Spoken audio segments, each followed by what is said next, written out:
and so forth. E este vídeo é patrocinado pelo curso Inglês com a Gringa. Já imaginou começar o ano falando inglês e abrindo portas para oportunidades incríveis? Esse curso é perfeito para quem quer aprender de forma simples, prática e direta, sem enrolação. Comece agora e conquiste o mundo. Link no comentário fixado. Where do you live now, Bob? Where does a chess player live? I don't live anywhere, actually. Just living in hotels. You don't have permanent, you follow chess, the way Right, surfers yeah. follow the sun. And what's the money in chess? The money, could be better. It's getting better, but, it's not like what you're getting or something. It may be. You haven't seen my contract.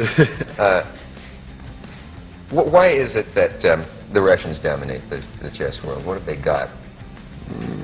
Well, it's subsidized by the government, and all their players are professionals, so they keep at it. We have a lot of talented players in this country, but for one reason or another, they just kind of fade out. They lose interest because there's not that much incentive. Yeah. And you've made some rather strong charges against them a couple of times involving Cheating. Cheating, I think, is the word that I was looking for. Yeah. What was the evidence of that? Well, they came. Well, one tournament I played back in '62. That was a specific one I was talking about. They prearranged about a dozen games among themselves to eliminate me. How did they prearrange it? I mean, they had the strategy worked out among each other? Right, yeah. That isn't illegal, though, is it? Is that considered? No, it's against the rules, but... Oh, is it? Yeah. Oh, that's what I meant, against the rules. Yeah. So that would be the kind of cheating you mean? Oh, well, also, sometimes they would discuss the game among themselves while it's in progress, get advice from each other, and, little things like that. Yeah. I complained a lot about it back then. Have you changed, all the press about you has talked about your cantankerous period where you would go stomping out and say, I cannot work under these lights and so forth, and then after the period where you were away, you came back milder. Yeah, you could say that, yeah. There have been all kinds of rumors, like there's a certain woman who changed, someone gave him a pill, I don't know what the others are, those are two of them. I just sort of handle journalists a little better, handle myself with people a little better. I haven't changed that much. You haven't changed it much, you No. just know how to handle the press now. Right. Is chess a gift? Could a guy who doesn't have a gift for it learn to be a great chess player? Great? No, he could be good, though.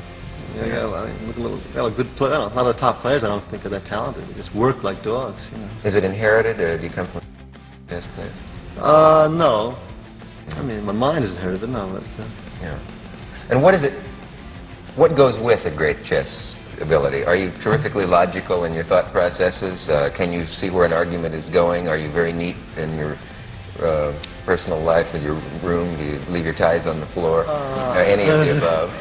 I think I'm pretty logical. No, I'm not the neatest guy around. But it does go with a kind of mental discipline? Or... Right, you have to. I mean, it seems to me in chess, you have to have the talent, but the guys who reach the top are the ones who keep at it. They have the character. They don't get distracted by other things in life until they got the title or whatever they wanted out of chess. Can you have any other life and be a great chess player? Not at the moment, no. You just, first things first, right? Get the title and. And what's the pleasure? What's the moment of pleasure for you? Is it when you see the guy in trouble? Where's the greatest pleasure? Correspond to hitting the home run in baseball. Oh, the greatest pleasure. Well, when you break his ego, this is where it's at. Yeah? Yeah. Really? Yeah. And when does that occur? When he sees that he's finished? Yeah, he sees it coming and breaks all up inside. And you like that moment of just crushing the guy. Right, yeah. What would you have been if you hadn't been a chess player? I don't know. Do you have any idea? Some kind of sport, something, It's a sport. I mean, I haven't gone into it much, but I think I might have gone for something like that. Yeah. People expect to, I know when they meet you, they hear a guy who's been a prodigy. You started playing chess when you were what? Six or seven? Yeah. And they for some reason they expect a frail little fellow with thick glasses, and they're always surprised by the width of your shoulders and the fact that you look like an athlete or swimmer or something like that. Are you good at those things too?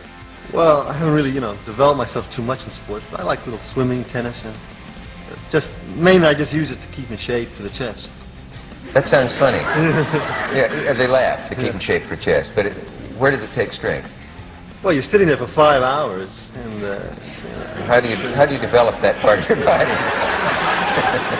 oh, I mean, Or another way to put it the is, neck bone is connecting, all that stuff. You Yeah. got to have the blood coming into your head, and the reason that players fade out, say in their 40s or 50s, is because about the 4th or 5th hour of play, they lose, their concentration, their stamina is gone. You have a lot of stamina. yeah, people do laugh at that, but it takes a terrific amount of stamina, I'm told. Another silly way to ask the question was, a baseball player's legs go, what goes first on a chess player? But I suppose there's no, you do sit an awfully long time. Now, could be part of a strategy? Would a guy take extra time in a match that isn't timed just to wear you out physically? Well, you got the clocks, you can't take too much time because Yeah. you'll overstep and get forfeited, but you can sort of pace your time to not to move too rapidly, not to move too slowly, kind of just wear them down, grind them down. So it's not just the knowledge of what you do on the board, but a little psychological Oh, yeah. warfare, too. Right. Now, when you used to walk out of matches, what were the reasons for that? They used to Well, talk first- about temper. First of all, I only dropped out of 2 matches in my whole life, and I just looked up the record. I played in about 60 matches my whole life, so it's been a little exaggerated. But I was complaining about the lights, spectators were bothering me, a lot of noise, they were using all kind of horrible lighting, chandelier-type lighting, when actually you need really soft lighting. It's a serious business, 5 hours. Working with your eyes, What, because of the glare or the glare, light shining into your eyes? Yeah, the light shining into your eyes. Can you wear a green... People suggested that to me. They told me I should just, go to any department store. So I went to a few, and none of them had it. So. Do you honestly think that you probably are the world's greatest chess player? I mean, there's no reason to be modest about it. Yeah, right. Yeah. Well, there's no way that I could disprove that. Did you feel like a prodigy as a kid? Did other kids say, he's in playing chess while we're out playing baseball? No, not too much, no. Yeah. But you were a prodigy. I was a prodigy, yeah. E este vídeo é patrocinado pelo curso Inglês com a Gringa. Já imaginou começar o ano falando inglês e abrindo portas para oportunidades incríveis? Esse curso é perfeito para quem quer aprender de forma simples, prática e direta, sem enrolação. Comece agora e conquiste o mundo. Link no comentário fixado.